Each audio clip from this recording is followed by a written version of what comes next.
حضرت محمد صلی اللہ علیہ وآلہ وسلم نے فرمایا، میرا جو امتی 12 ربیع الاول کے دن یہ تسبیح پڑھتا ہے، اللہ بار بار کہتا ہے، مانگ میرے لاڈلے، تجھے کیا چاہیے، تیری ہر مراد پوری کی جائے گی، یہ تسبیح ابھی پڑھ لو۔ بسم اللہ الرحمن الرحیم۔ ناظرین، ربیع الاول کا مہینہ وہ مبارک مہینہ ہے جس میں ہمارے پیارے آقا نبی کریم صلی اللہ علیہ وآلہ وسلم کی ولادت باسعادت ہوئی، اور اس مہینے کی 12 تاریخ ہفتہ کے دن اگر کوئی بندہ اس خاص تسبیح کو پورا دن پڑھتا رہے تو اللہ تعالیٰ خود اپنے فرشتوں سے کہتا ہے، جا میرے بندے کے پاس، اس سے کہو، مانگ میرے لاڈلے، تجھے کیا چاہیے، تیری جو بھی حاجت ہے وہ پوری کی جائے گی۔ تو سوچیں ذرا اس تسبیح پر کیسا عظیم انعام ہے۔ جو بندہ اگر اس کی حقیقت کو پہچان لے تو کبھی زبان سے اسے دور نہ کرے۔ یہ دن بہت خاص ہے، لمحے بڑے قیمتی ہیں، ان میں کیے گئے اعمال بہت وزنی ہو جاتے ہیں، تو اس لیے گزارش ہے کہ آپ اس تسبیح کو اپنے معمول کا حصہ ضرور بنائیں، دل سے، یقین سے اور محبت سے، اور اللہ تعالیٰ پر بھروسہ رکھے، آپ کو وہ سب کچھ عطا ہوگا جس کی آپ نے تمنا کی ہے۔ یہ وہ تسبیح ہے جو جب کسی مومن کی زبان سے ادا ہوتی ہے تو آسمانوں کے دروازے کھل جاتے ہیں، اللہ تعالیٰ خوش ہو جاتے ہیں، رب کائنات بندے کو اپنی رحمت کی چادر میں چھپا لیتے ہیں اور اس سے یوں محبت کرتے ہیں جیسے ماں اپنے گمشدہ بچے سے کرتی ہے۔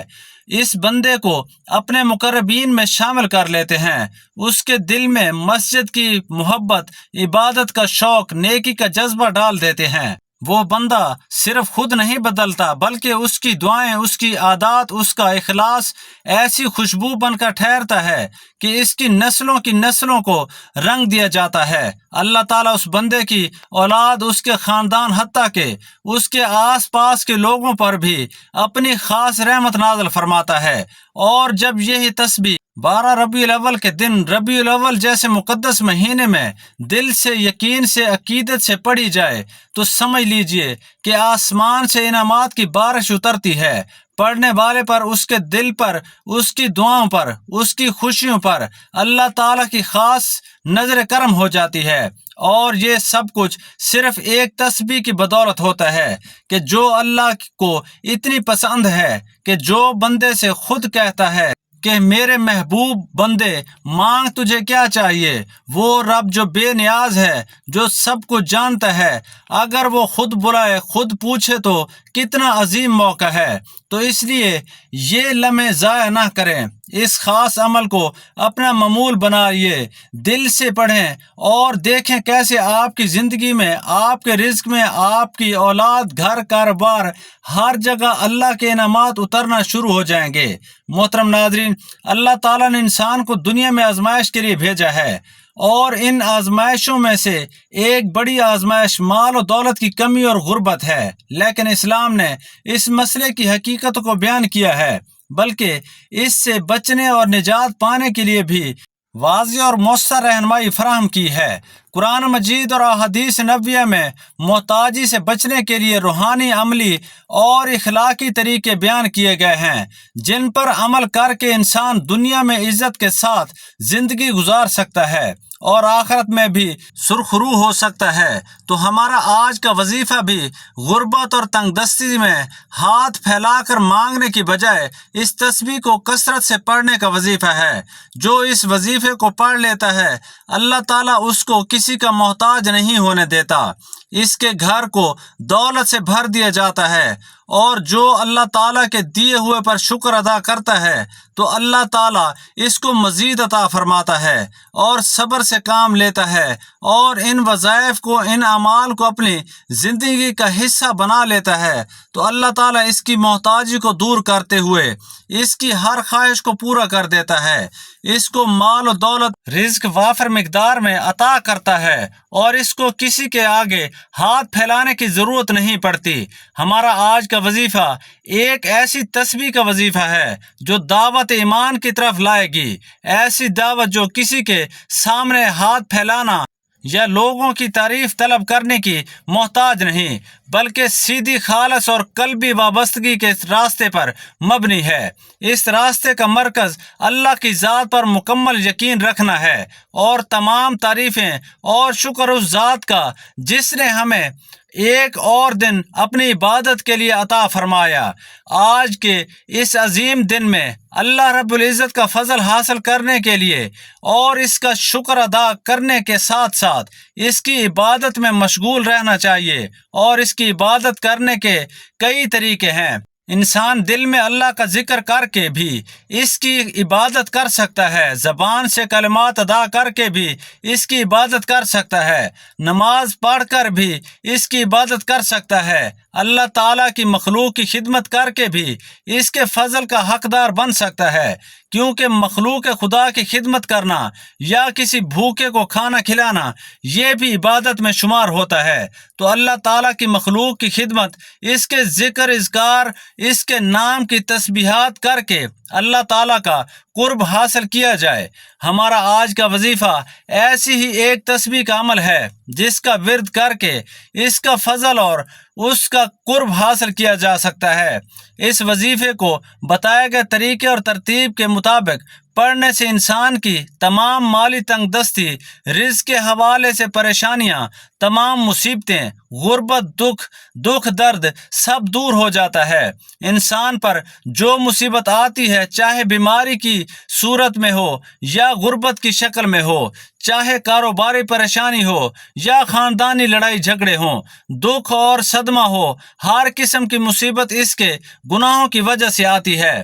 اس لیے ہمیں فوری طور پر سچی توبہ کرتے ہوئے اللہ تعالیٰ سے معافی مانگنی چاہیے، کیونکہ اللہ تعالیٰ توبہ کرنے والوں سے محبت کرتا ہے اور توبہ کرنے والوں کی پریشانیوں اور مصیبتوں کا ازالہ کر کے اسے خوشحال بنا دیتا ہے۔ ناظرین، آج کا وظیفہ یہ ایک ایسا وظیفہ ہے کہ جو شخص اس وظیفے کو پڑھتا ہے اس کو رزق کی تنگی نہیں ہوتی۔ آج اگر آپ یہ وظیفہ پڑھ لیں گے تو فرشتے بوریاں بھر بھر کر آپ کو رزق دیں گے، آپ کے لیے غیب سے مال و دولت کا انتظام ہو جائے گا۔ سب سے پہلی بات ہمیشہ یاد رکھیے گا، اللہ تعالیٰ کی ذات سے کبھی بھی مایوس نہ ہوں، بلکہ ہر تکلیف، ہر آزمائش، ہر دکھ، بیماری، ہر مصیبت میں اللہ تعالیٰ کی ذات پر ہی کامل یقین رکھیں۔ ہمارا عقیدہ اور ایمان ہے کہ ہر خوشی اور ہر غم اللہ کی طرف سے ہی آتا ہے، اس لیے جب بھی کوئی پریشانی آئے یا کوئی مصیبت آئے تو اللہ کو کثرت سے یاد کرنا شروع کر دیں۔ جو لوگ اللہ کے ساتھ اس کی بندگی، اس کا شکر اور صبر کے ذریعے جڑے رہتے ہیں اور اس کے بندوں کے ساتھ نرمی اور احسان کا رویہ رکھتے ہیں، اللہ تعالیٰ کے بندوں کے ساتھ محبت سے پیش آتے ہیں، ان سے پیار کرتے ہیں، تو یقین کیجئے اللہ ان کے غیب سے مدد کرتا ہے اور ان کے معاملات عزت سے انجام پاتے رہتے ہیں۔ اب جو میں وظیفہ آپ کو بتانے لگا ہوں، آپ نے اس وظیفے کو پوری توجہ کے ساتھ سننا ہے۔ آپ نے وظیفہ کس ترتیب سے پڑھنا ہے، کیسے پڑھنا ہے، سب طریقہ آپ کو بتاؤں گا۔ آج 12 ربیع الاول ہفتے کے دن آپ کو جب جہاں جیسے آپ کو وقت مل جائے، باوضو مصلی پر بیٹھ کر یا چلتے پھرتے، آپ نے سب سے پہلے نبی کریم صلی اللہ علیہ وآلہ وسلم کی ذات مبارکہ پر 3 بار درود پاک پڑھنا ہے۔ درود پاک آپ کوئی سا بھی پڑھ سکتے ہیں۔ آپ مختصر اور آسان سا درود صلی اللہ علیہ وسلم پڑھ لیں، یا آپ صلی اللہ علیہ محمد پڑھ لیں، یا آپ نماز والا درود ابراہیمی پڑھ لیں تو سب سے بہتر ہے، کیونکہ درود ابراہیمی کی فضیلت و برکت سب سے زیادہ ہے۔ میرے آقا صلی اللہ علیہ وآلہ وسلم کا فرمان ہے کہ جو شخص مجھ پر ایک بار درود پڑھتا ہے، اللہ تعالیٰ اس پر 10 رحمتیں نازل فرماتا ہے، اور ساتھ ہی اس کے 10 درجات بلند فرماتا ہے اور 10 گناہ مٹا دیتا ہے۔ تو اپنی مغفرت کروائیں۔ آپ پیارے آقا صلی اللہ علیہ وآلہ وسلم پر کثرت کے ساتھ درود پاک پڑھیں، کیونکہ آپ صلی اللہ علیہ وآلہ وسلم پر درود پاک پڑھنا باعث رحمت ہے اور باعث برکت بھی ہے۔ ثواب کے طور پر ایک بار میرے ساتھ بھی پڑھ لیں۔ اللہم صلی علی محمد وعلی آل محمد کما صلیت علی ابراہیم وعلی آل ابراہیم انک حمید مجید۔ اللہم بارک علی محمد وعلی آل محمد کما بارکت علی ابراہیم وعلی آل ابراہیم انک حمید مجید۔ 3 بار درود پاک پڑھنے کے بعد آپ نے اپنے مقصد کی نیت کرنی ہے۔ آپ کی اولاد آپ کا کہا نہیں مانتی، نافرمان اولاد کے لیے پڑھ لو۔ میاں بیوی میں محبت کی کمی ہے، تڑپنے والی محبت چاہتے ہیں، اس کے لیے پڑھ لو۔ آپ کو کوئی بھی چیز چاہیے، اس کے لیے پڑھ لو۔ کوئی بھی آپ کی خواہش ہے جو آج تک پوری نہیں ہو سکی، اس کے لیے پڑھ لو۔ اپنے خاص مقصد کی نیت کرتے ساتھ ہی فوری طور پر آپ نے ایک بار اعوذ باللہ من الشیطان الرجیم بسم اللہ الرحمن الرحیم پڑھ کر وظیفے کا آغاز کرنا ہے۔ تعوذ اور تسمیہ پڑھنے سے تمام شیطانی اثرات ختم ہو جاتے ہیں، اور جس کام کے شروع میں تعوذ اور تسمیہ پڑھ لیا جاتا ہے اس میں برکت ہوتی ہے، اس میں خیر ہوتی ہے، اس میں سلامتی ہوتی ہے۔ جب آپ نے اپنے تمام مقاصد کی نیت کر لی، تعوذ اور تسمیہ پڑھ لیا، تو اب آپ نے فوری طور پر اپنی آنکھوں کو بند کرنا ہے اور پوری توجہ اور دھیان کے ساتھ اپنے مقصد کو ذہن میں رکھتے ہوئے آج 12 ربیع الاول دوسرے ہفتے کے دن پہلے نمبر پر جو وظیفہ آپ نے پڑھنا ہے وہ وظیفہ لا حول ولا قوت الا باللہ کا وظیفہ ہے۔ آپ نے سب سے پہلے لا حول ولا قوت الا باللہ پڑھ کر اپنے گناہوں کی سچی توبہ کرنی ہے، رب کریم کو راضی کرنا ہے۔ آپ نے پہلے نمبر پر لا حول ولا قوت کو پڑھنا ہے۔ یاد رکھیے گا، توبہ استغفار کرنا، اپنے گناہوں کی معافی مانگنا آپ کے سوئے ہوئے نصیب کو جگا دیتا ہے۔ جب کوئی بندہ لا حول ولا قوت الا باللہ پڑھ کر اپنے گناہوں کی ندامت اور شرمندگی کے ساتھ توبہ کرتا ہے تو اللہ کریم اسے ایسی زندگی سے نوازتے ہیں جس میں ہر قدم پر کامیابیاں مقدر ہو جاتی ہیں، جس میں رکاوٹیں بندشیں ہٹا لی جاتی ہیں، پریشانیاں ختم ہو جاتی ہیں۔ ہر انسان اپنے گناہوں کو بہتر جانتا ہے۔ انسان کا صغیرہ گناہ اور کبیرہ گناہ وہ سب جانتا ہے۔ اپنے شب و روز سے ہر بندہ واقف ہے۔ مجھے اپنا پتہ ہے، آپ کو اپنا پتہ ہے۔ انسان کا ضمیر اسے اس کے گناہوں کی تلقین کرتا ہے کہ کہاں آپ نے دل آزاری کی، کہاں جھوٹ بولا، غیبت کی، بہتان لگایا، یا کوئی ایسا گناہ کیا جس سے رب ناراض ہو گیا۔ آج آپ نے باوضو مصلی پر بیٹھ کر ندامت کے ساتھ، شرمندگی کے ساتھ، کانوں کو ہاتھ لگاتے ہوئے، اپنے سارے گناہوں کو یاد کرتے ہوئے لا حول ولا قوت الا باللہ کو پڑھنا ہے۔ کیسے پڑھنا ہے اور کتنی بار پڑھنا ہے ملاحظہ فرما لیں۔ لا حول ولا قوت الا باللہ 1 بار ہو گیا، لا حول ولا قوت الا باللہ 2 بار ہو گیا، لا حول ولا قوت الا باللہ 3 بار ہو گیا۔ اسی طرح سے آپ اپنے ہاتھوں کی انگلیوں پر پڑھ لیں یا تسبیح کے دانوں پر پڑھ لیں۔ آپ نے 70 بار پڑھنا ہے۔ یاد رکھیے، آپ رب کی بارگاہ میں ہاتھ جوڑ کر توبہ کر رہے ہیں۔ آج دنیا میں کسی کا گناہ پکڑا جائے تو ہم اپنی عزت بچانے کے لیے اس کے پیروں میں گر جاتے ہیں، کروڑوں کا معاوضہ دے دیتے ہیں اور اس کے اوپر اور جھوٹ بولنا شروع کر دیتے ہیں کہ کسی طرح ہماری جان چھوٹ جائے۔ لیکن جب رب نے ہمارے گناہوں پر پردہ ڈالا ہوا ہے تو پھر کیوں نہ آج گھر کے خاموش کونے میں بیٹھ کر رب کریم سے اپنے گناہوں کی توبہ کر لی جائے۔ آج آپ نے پہلے نمبر پر لا حول ولا قوت الا باللہ کو 70 بار پڑھنا ہے۔ اسی یقین کے ساتھ پڑھنا ہے کہ اللہ پاک آپ کے تمام صغیرہ و کبیرہ گناہ معاف فرمائیں گے۔ پہلے نمبر پر 70 بار لا حول ولا قوت الا باللہ پڑھنے کے بعد دوسرے نمبر پر آپ نے کون سا وظیفہ پڑھنا ہے؟ اب آپ نے دوسرے نمبر پر پہلا کلمہ پڑھنا ہے، لا الہ الا اللہ محمد رسول اللہ۔ پہلا کلمہ مسلمان ہونے کی نشانی ہے۔ کلمہ طیبہ دین اسلام کی بنیاد بھی ہے، یہ مومن کی معراج بھی ہے، اللہ کی لاڈلی تسبیح بھی ہے۔ پہلے کلمے میں بندہ اقرار کرتا ہے کہ اللہ کے سوا کوئی معبود نہیں، اور حضرت محمد صلی اللہ علیہ وآلہ وسلم اللہ تعالیٰ کے بندے اور رسول ہیں۔ تو اللہ فرشتوں سے کہتا ہے کہ اے فرشتوں گواہ رہنا، میں نے اس بندے کی حاجت کو پورا کیا، میں اس بندے سے راضی ہوں۔ یہ جو مانگتا ہے، جتنا مانگتا ہے، جیسا مانگتا ہے، اس کی ہر حاجت کو پورا فرما دو، اس کے منہ سے نکلی ہر دعا کو قبول فرما دو۔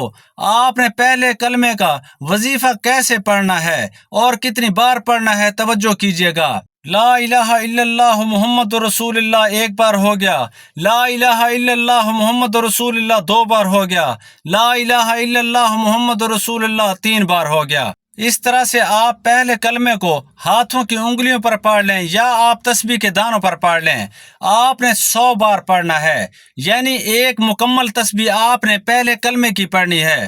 ہو سکے تو آج کے اس بابرکت دن میں سارا دن چلتے پھرتے پڑھتے رہیں، کیونکہ پہلے کلمے کا ذکر اتنا طاقتور ہے کہ اللہ کے حضور صلی اللہ علیہ وآلہ وسلم سے صحابہ نے پوچھا کہ اللہ کے 99 نام ہیں، قرآن مجید میں ہزاروں آیات ہیں، سب سے افضل ذکر کون سا ہے؟ تو حضور پاک نے فرمایا لا الہ الا اللہ محمد رسول اللہ، یہ سب سے افضل ذکر ہے۔ لا الہ الا اللہ محمد رسول اللہ 100 بار پڑھنے کے بعد بلندیاں، ترقیاں، کامیابیاں آپ کا مقدر ہو جائیں گی۔ جس چیز میں ہاتھ ڈالو گے وہ سونا ہو جائے گی۔ اللہ پاک انسان کی نیت دیکھتا ہے۔ یہ اتنے قیمتی کلمات ہیں، اگر آپ ان کو اچھی طرح پڑھ لیتے ہیں تو اللہ پاک کے حکم سے آپ کے اوپر ایسے ہی کرم نوازیاں ہوں گی، آپ کے سارے بگڑے کام سنور جائیں گے۔ جیسا کہ حدیث پاک میں بھی ہے، افضل ذکر لا الہ الا اللہ ہے، اور ایک اور حدیث پاک میں ہے بہترین دعا یوم عرفہ کی دعا ہے، اور بہترین بات جو میں نے اور مجھ سے پہلے پیغمبروں نے کہی وہ لا الہ الا اللہ ہے۔ وہ اکیلا ہے، اس کا کوئی شریک نہیں، اس کے لیے بادشاہی ہے اور اس کے لیے حمد ہے، اور وہ ہر چیز پر قادر ہے۔ یہ ترمذی کی حدیث ہے۔ ایک اور حدیث پاک میں یہ بھی ہے، سنیے، اس کا تعلق قیامت کے دن حساب کتاب سے ہے۔ اس سے بھی اس کلمہ طیبہ کی فضیلت کا پتہ چلتا ہے۔ آپ صلی اللہ علیہ وآلہ وسلم نے فرمایا قیامت کے دن اللہ تعالیٰ میرے ایک امتی کو نجات عطا فرمائے گا۔ اللہ 99 رجسٹر کھول کر اس کے سامنے رکھ دے گا، ہر رجسٹر کا طول و عرض حد نگاہ تک ہوگا۔ پھر اللہ تعالیٰ کہے گا کیا تو اس میں درج باتوں میں سے کسی کا انکار کرتا ہے، یا تیرے خیال میں میرے لکھنے والے محافظین نے تجھ پر ظلم کیا؟ وہ امتی کہے گا نہیں اے میرے رب۔ اللہ فرمائے گا کیا تیرے پاس کوئی عذر ہے؟ وہ کہے گا نہیں اے میرے رب۔ اللہ تعالیٰ فرمائے گا کیوں نہیں، ہمارے پاس تیری ایک نیکی ہے، بلا شبہ آج تجھ پر کوئی ظلم نہیں ہوگا۔ پھر کاغذ کا ایک ٹکڑا نکالا جائے گا جس پر یہ درج ہوگا، میں گواہی دیتا ہوں اس بات کی کہ اللہ کے سوا کوئی معبود نہیں، اور میں گواہی دیتا ہوں کہ محمد صلی اللہ علیہ وآلہ وسلم اللہ کے بندے اور رسول ہیں۔ اللہ پاک فرمائیں گے دونوں کا وزن کرو۔ امتی کہے گا اے میرے رب، اس ٹکڑے کی ان رجسٹروں کے سامنے کیا حیثیت ہے؟ اللہ فرمائے گا تجھ پر ظلم نہیں کیا جائے گا۔ سارے رجسٹر ترازو کے ایک پلڑے میں رکھ دیے جائیں گے، اور کلمہ شہادت والا کاغذ کا ٹکڑا دوسرے پلڑے میں رکھ دیا جائے گا، لیکن اس ٹکڑے والا پلڑا بھاری اور رجسٹروں والا پلڑا ہلکا ہو جائے گا، اس لیے کہ اللہ کے نام کے مقابلے میں کوئی چیز وزنی نہیں ہو سکتی۔ اس لا الہ الا اللہ کی اتنی فضیلت ہے۔ اس کے علاوہ ایک اور حدیث پاک میں ہے، آپ صلی اللہ علیہ وآلہ وسلم نے فرمایا کہ حضرت نوح علیہ السلام نے اپنے بیٹے کو 2 باتوں کی وصیت فرمائی۔ ان میں سے ایک بات یہ تھی کہ میں تجھے لا الہ الا اللہ کو حکم دیتا ہوں۔ پھر اس کی مزید فضیلت بیان فرمائی، 7 آسمان اور 7 زمین اگر ایک پلڑے میں اور لا الہ الا اللہ دوسرے پلڑے میں رکھ دیا جائے تو یہ دوسرا پلڑا اس کلمہ کی وجہ سے بھاری ہو جائے گا، اور اگر 7 آسمان اور 7 زمین نے ایک بند ہلکا ہو تو لا الہ الا اللہ اس کو توڑ دے گا۔ جب آپ اس عمل کو کرو گے آپ دیکھو گے کیسے آپ کے کام بنتے چلے جائیں گے۔ آپ کا صحت کا مسئلہ ہے، بیماری کا مسئلہ ہے، جو بھی آپ کی زندگی میں مشکلات چل رہی ہیں، انشاءاللہ وہ مشکلات دور ہو جائیں گی، آپ کی زندگی میں خوشیاں آ جائیں گی، آپ کی زندگی میں آسانیاں آ جائیں گی۔ آج کا یہ وظیفہ آپ نے اللہ والوں کے طریقے سے پڑھنا ہے، اور اللہ والوں نے جب بھی کوئی وظیفہ پڑھا پہلے رب کو راضی کیا، پھر اللہ سے مانگا۔ لیکن ہم کیا کرتے ہیں؟ ہم سیدھا کہتے ہیں کہ اے اللہ میری اس حاجت کو پورا کر دے۔ اللہ کے بندو، پہلے رب کو راضی تو کرو، پھر اس سے مانگنا، پھر جو مانگو گے مل بھی جائے گا۔